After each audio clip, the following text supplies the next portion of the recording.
मतलब समझिए कच्ची मतलब नाली और बोल भी रहे हैं और हमारा पंचायत करता है पूरा कुछ खेती हो जाएगा।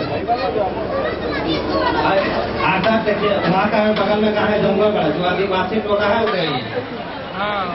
और उसको जब हम लोग गए पूछने के लिए परसों हम लोग गए पूछने के लिए कैसे डेथ होगा तो बोल नहीं ऑपरेशन करने के बाद डेथ कर गई। खाली इसका कुछ समाधान तो बोल नहीं समाधान इसका होगा। हम लोग बोले बल्कि इसका 7 गो बच्चा है, 7 गो बच्चे के बाद इसका महीने तक सामने है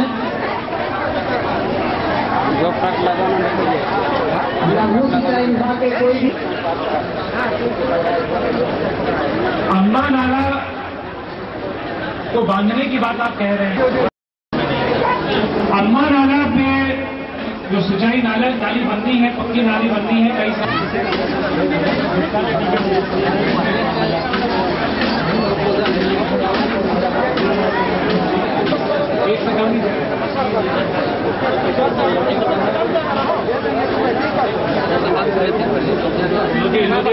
लोधी रोड पर मुखिया की बात लोधी पंचायत के मुखिया जी ने करी है।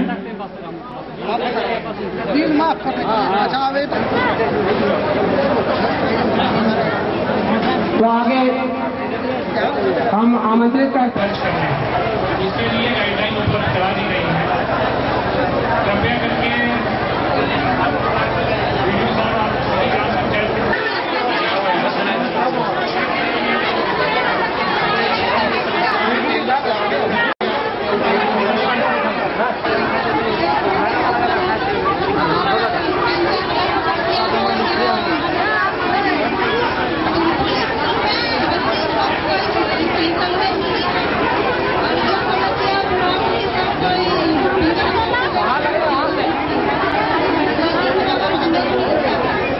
धन्यवाद। मैं इस जनता दरबार में आए हुए सभी मेहमानों का हार्दिक अभिनंदन करता हूँ और कृपया शांति बनाए रखें।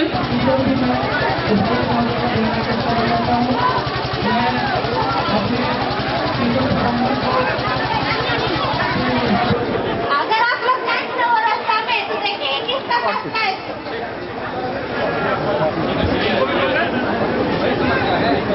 अभियंतागण बहुत बार नहीं बना, हम लोगों को मालूम नहीं चला और हमारा शुरुआत किया गया है।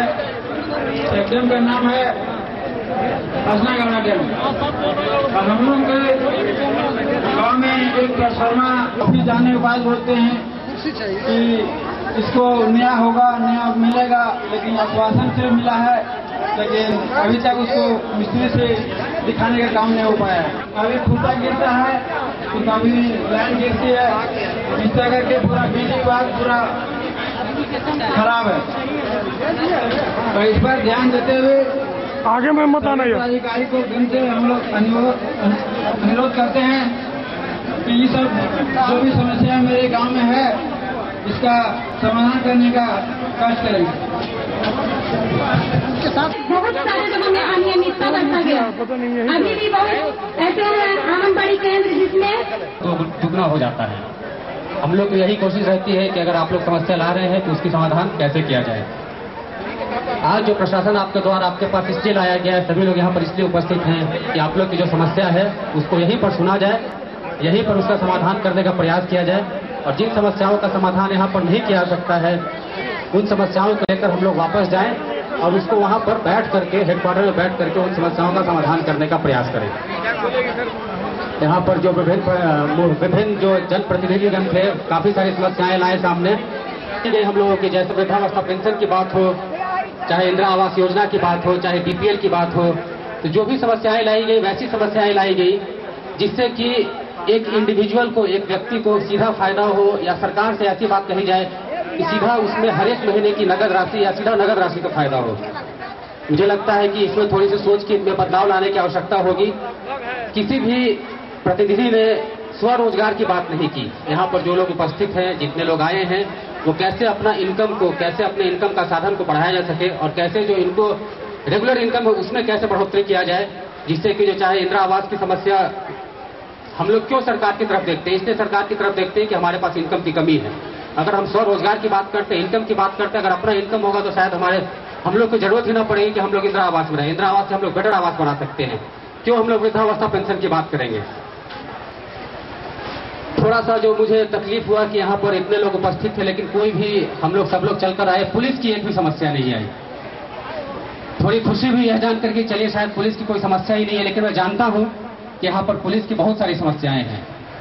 एक मुख्य जो समस्या मुझे पता है कि उग्रवाद की यहाँ पर रही है। उग्रवाद निश्चित रूप से एक विकास में बाधक रही है, उग्रवादी गतिविधि यहाँ पर। और अगर गोमिया को कहा जाता है कि थोड़ा सा एक प्रखंड है जो कि पिछड़ा हुआ है, तो मुझे लगता है कि कहीं ना कहीं उसमें उग्रवाद भी एक कारण रहा है। हमारा पूरा पुलिस महकमा, एसडीपीओ साहब, पूरा सभी थाना प्रभारी, सब लोग यही प्रयास कर रहे हैं कि इस एरिया में किस तरह से उग्रवाद को में कमी लाया जा सके, जिससे कि विकास का जो फल है लोगों के बीच में पहुंच सके। आप सब लोग यहाँ पर उपस्थित हुए हैं, मुझे बहुत खुशी हुई आप लोग के बीच में आकर के, मुझे बहुत अच्छा लगा। अगर यहाँ पर का नजारा देखा जाता तो आज लुगु बगल में है, झुमरा बगल में है, लेकिन जितनी सुंदर जगह है शायद उस तरह से यहाँ पर लोग नहीं आते, उस तरह से पर्यटक नहीं आते हैं। आप सब लोग को एक बार मैं अंत में धन्यवाद देना चाहूंगा। मेरे बाद डीसी साहब बोलेंगे, मैं एक बार उनसे आग्रह करना चाहूंगा कि जिस तरह से लोग जो वैसी योजनाएं के बारे में थोड़ा बताएं, जिससे कि लोग स्वरोजगार की तरफ जा पाए और लोग अपने इनकम में बढ़ोतरी कर पाए।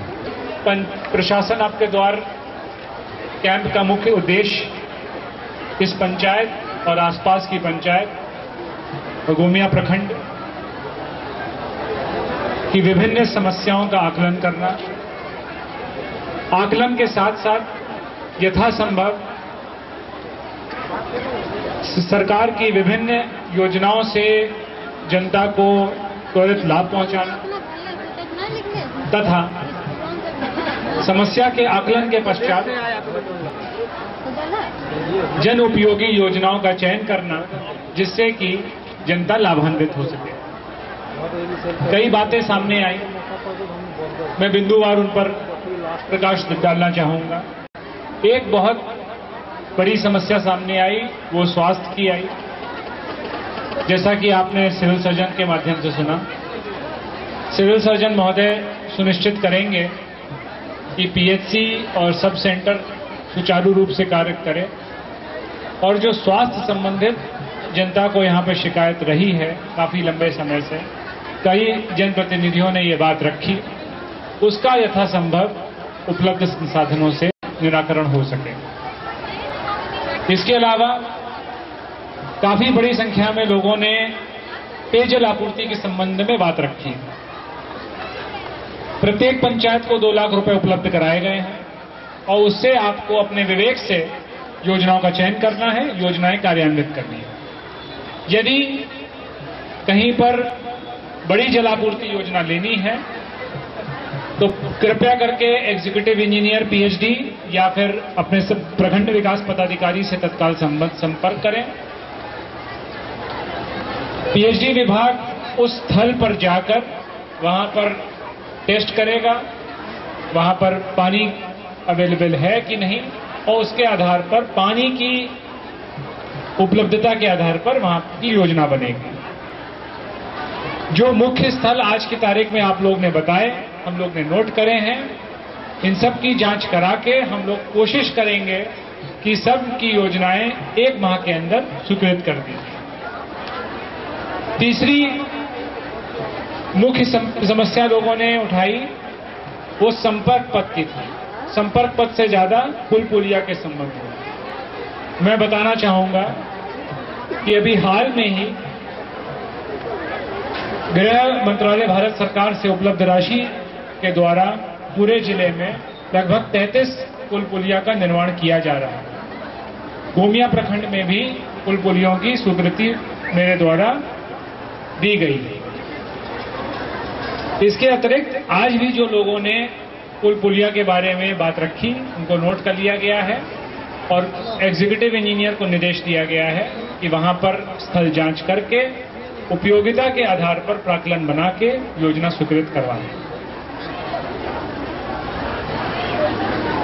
काफी बड़ी संख्या में लोगों ने शिक्षा के बारे में बात रखी, जिस संबंध में जिला शिक्षा अधीक्षक ने जो शिकायतें थी वो नोट की हैं और उनका निराकरण का उपाय हम लोग करेंगे। इन सब के अलावा एक बात मुख्य रूप से उभर के आई, वो इंदिरा आवास और ओल्ड एज पेंशन से थी।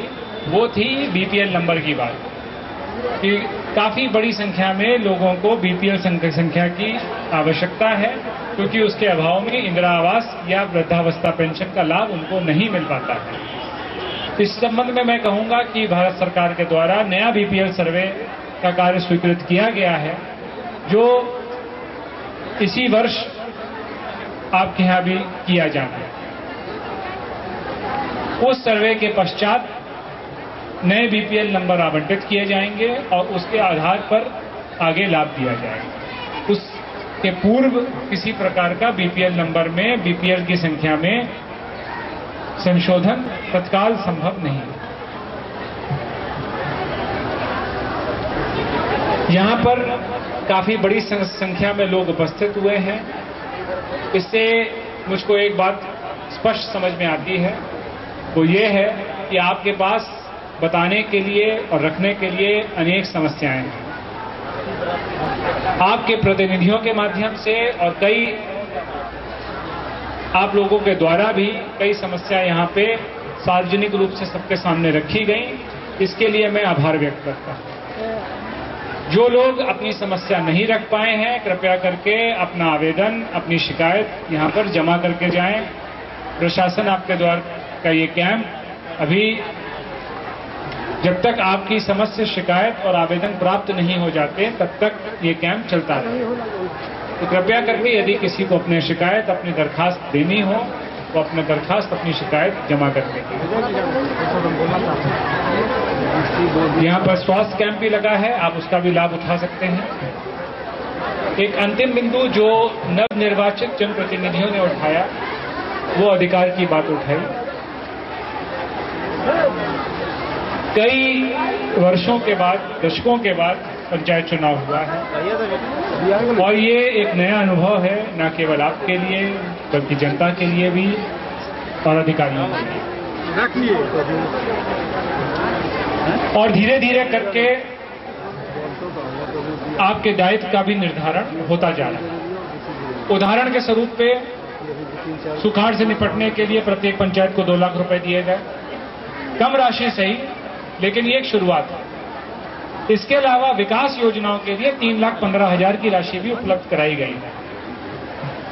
उसके लिए जो गाइडलाइन है वो भी सरकार से आ गई हैं और वो आपको शीघ्र उपलब्ध करा दी जाए। मेरा अनुरोध होगा उस उपलब्ध 3,15,000 से भी आप लोग जन उपयोगी योजनाएं जो जनता के हित में हो, कृपया करके चयन करें और कार्यान्वित करें। इसके अलावा पंचायतों का दायित्व नरेगा में, इंदिरा आवास में, वृद्धावस्था पेंशन योजना में, इन सब में, स्वर्ण जयंती ग्राम स्वरोजगार योजना में निर्धारण किया गया। बिना पंचायतों के, बिना त्रिस्तरीय पंचायत के इन सब योजनाओं का कार्यान्वयन नहीं किया जाएगा। सब में, इन सब योजनाओं में अलग अलग रोल है, अलग अलग कार्य है पंचायतों का, पंचायत प्रतिनिधियों का, जो सरकार की गाइडलाइन जैसे जैसे आती जा रही है हम लोग उपलब्ध कराते जा रहे हैं और उसी के माध्यम से जनता को लाभ देने का प्रयास किया जा रहा है।